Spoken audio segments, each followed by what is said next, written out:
There's one thing in this world I know how to do is a full beat glam. This is gonna be my in-depth signature makeup look. Class is in session. It's been a long time since I became a makeup nerd, so I'm so ready to make this video. Already exfoliated my skin with the Medicube Zero Pore Pads. They really are that good. Then I go in with some kind of milky toner. I like this Medicube PDRM one. Used to love the glazing milk, but I think it's breaking me out, so I switched to this. This is like me picking at my skin. So my skin's extra dry today, so I'm going in with the PDRM serum. Really love the e.l.f. Thirst Drops too. I like to powder my brows before filling them in. It helps everything lay nicer. My loyal baddies know Kosas Air Brow is my ride or die in the black shade, and I really just like to tint them. Wipe away the excess product around the top. Carve out my brows starting in the center in the arch. Always make sure there's enough concealer on my brush and light pressure to get the crispiest line. Always use a fuller coverage concealer for my eyeshadow base. This lays so much smoother looking. Set the lids to make sure there's not any creasing, especially if you have greasy ass lids like me. Makeup by Mario Neutrals palette is my current fave. Taking that shade and starting at the edge and working into my crease. This Makeup by Ariel blending brush is like my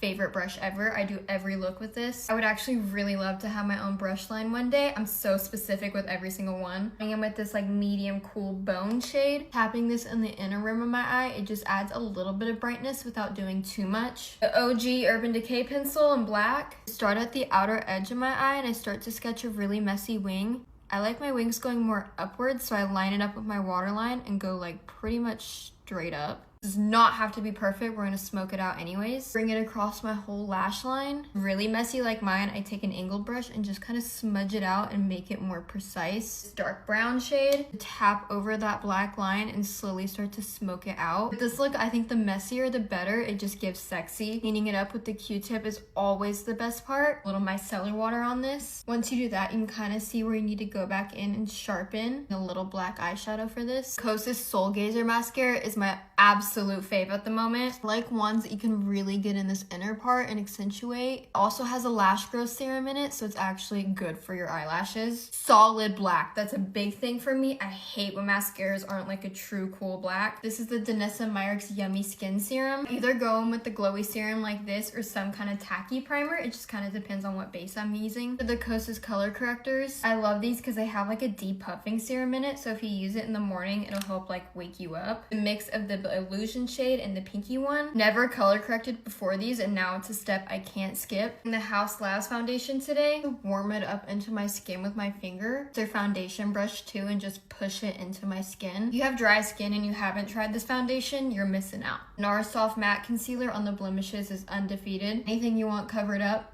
gone. Wiping the foundation off my lips so I don't look like a corpse. I've really been liking the Morphe Flicker bronzer stick. Doesn't translate super orange on me, but it still has a bronzy effect. Switch back to picking it up on the brush, then applying it. It still blends out good if you do the stripes. It just never hits the same. Applying all cream steps this way is the biggest game changer. Those I just kind of tap down the center and make sure I'm getting it in my brow right here. I already know I'm gonna get comments about covering up my freckles, but this is a full beat, not a natural one, so full coverage it is, girl. Patrick Tall, she's giving. Bluish pinks look really good on me because I have like a winter complexion. Love the Tower 28 concealer. Putting it in all the basic places, really. I like to shape my concealer out. Snatch my wing. Bring it down the sides of my nose for a little reverse contour. I know this seems like a lot, but as long as you're doing thin layers, it doesn't feel super heavy. Always even out your loose powder on your hand before going in and pressing it. Keeps it from like sticking to your face all weird. I puff in the centers of my face to make sure those don't move. Love me some YSL bronzer. It is worth the price. If you want the most full beat, long lasting makeup, you have to do the cream layer and a powder layer. I don't make the rules. Always tap those so I'm not disrupting the base under. Same thing, but the powder blush, the first shade we use, and just messily dragging it on my under eye. Never do bottom eyeshadow, but it makes such a difference. Loves a little inner corner highlight. Do like a liquid highlight for my face though. I feel like it just melts in better. Makeup by Mario setting spray. Also love this one size powder melt, especially with a full beat like this. Love the look as is, but I want to be a little bit more sultry. Black pencil in the tight line and waterline is the way to go. Just makes the look so much more intense in the best way. With Makeup Forever Endless Cacao, take my pinky finger and rest it on my lip so I have like a steady hand. This is like my lip contour step,